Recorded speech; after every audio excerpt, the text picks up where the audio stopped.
Imagine you live next to a vacant, trash-strewn lot. The exact kind of lot I'm talking about. It's the one that just seems to sit there for decades, collecting broken glass, weeds, maybe an old mattress. And it's just a complete eyesore for the entire neighborhood. Oh, yeah. A classic urban blight scenario. I mean, it's the kind of property that actively drags down the morale and, the property value of everyone living around it. Exactly. But then, one day, a group of locals decides they've had enough.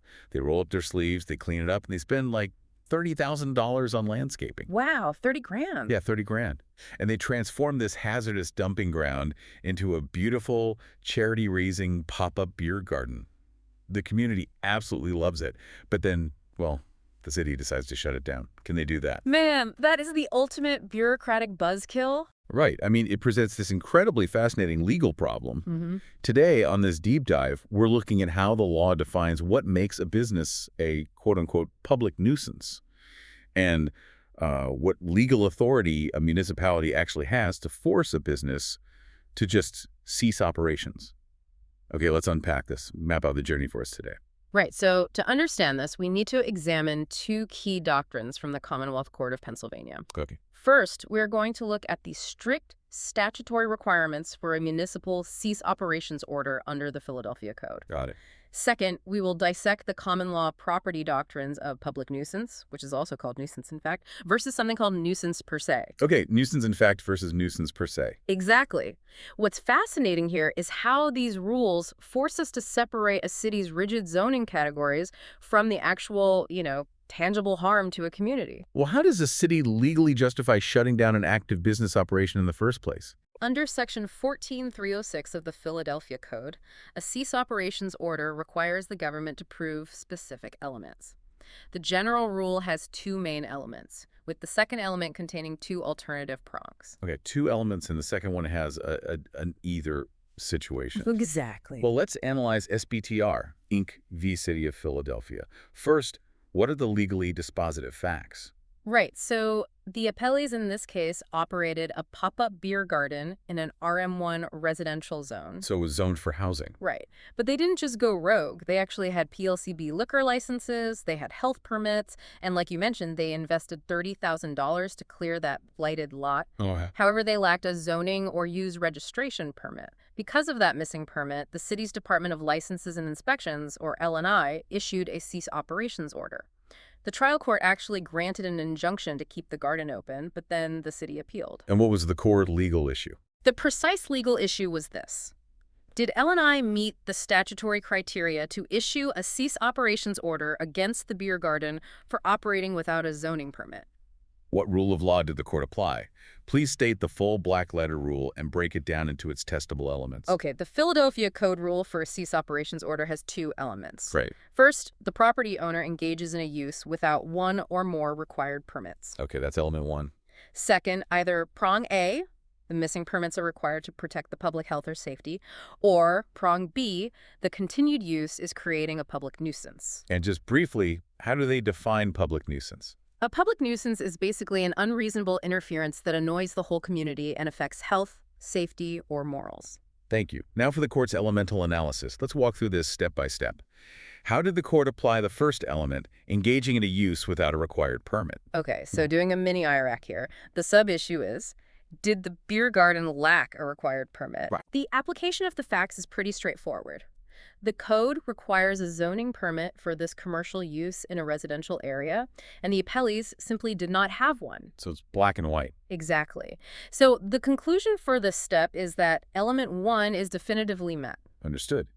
Now, what about the second element, specifically prong A, were the missing permits required to protect public health or safety? Right. So the sub-issue here is a zoning permit necessary for health and safety in this specific case? Because they already had other permits, right? Precisely, and that's the application part. The court noted that the appellees already possessed city health department permits and state liquor licenses. Which are the ones that actually keep people safe. Exactly. Those are the specific permits designed to ensure a safe food and alcohol supply. The zoning permit itself just regulates location. It was not necessary to protect health or safety. Wow. So the conclusion is that prong A of the second element is not met. Since prong A failed, what about prong B of the second element? Was the continued use creating a public nuisance? Okay, so the sub-issue here. Did the beer garden annoy the whole community or affect health, safety, or morals? Right, were they throwing wild parties at 3 a.m.? Well, the court looked at the evidence for the application of this rule, and the evidence showed that police were never called. Not once. Not once. State police found it in good standing. It closed by 11 p.m. at the absolute latest. Okay, so they were actually good neighbor. Better than good.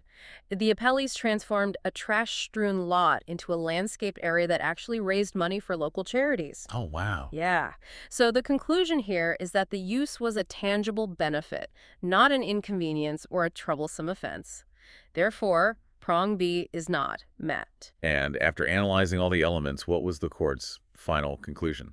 Synthesizing the holding, because L&I could only prove the first element, that lack of a permit, but failed entirely on the second element regarding a health or safety risk or a public nuisance, they lacked the legal prerequisites to issue the cease operations order. So they couldn't just shut them down over a piece of paper. Right. The injunction allowing the beer garden to operate was affirmed. So the city failed to prove a public nuisance, in fact, based on the actual evidence. But they tried a completely different argument on appeal, didn't they? They did. They claimed that just by existing in a residential zone, a commercial beer garden is automatically a nuisance. What is the legal concept here? The legal concept here is called nuisance per se. Okay.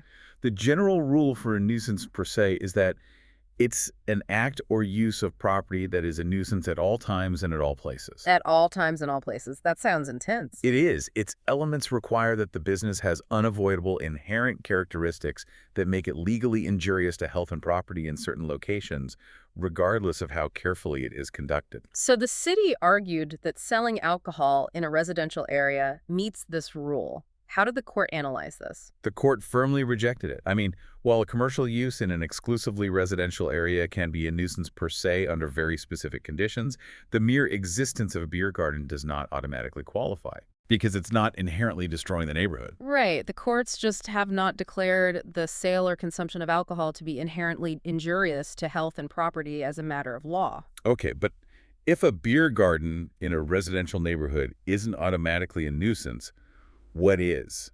Give me something unforgettable so this rule sticks in the listener's mind. Oh, I can definitely give you some gross, visceral hypotheticals directly from the case law cited in this text. Bring it on. Okay, imagine you buy a nice house in a quiet cul-de-sac. The very next day, your neighbor opens a bone fertilizer manufacturing plant. Oh, bone fertilizer plant. Yes. The noxious odors and the offensive smells of boiling animal bones are utterly inseparable from the manufacturing process. Oh, that is absolutely repulsive. Right, and it doesn't matter how many industrial air fresheners they use or how carefully they conduct the business, it is a nuisance. The court in Evans v. Reading Chemical established this. Okay, yeah, boiling bones next door is definitely a nuisance per se.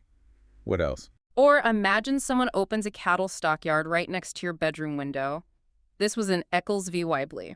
Oh, no. Yeah, the unavoidable noise, the smell, the animal waste, all of that makes it a nuisance per se as a matter of law. It just doesn't matter how neatly they try to stack the hay. It's inherently legally injurious. So what does this all mean? The core distinction here is that a nuisance, in fact, depends on proof of actual harm. Like, evaluating if the beer garden actually caused problems, which it didn't. It helped the community. Exactly. Whereas a nuisance per se relies on the inherent, unfixable nature of the business in that specific location, like the boiling bone fertilizer plant.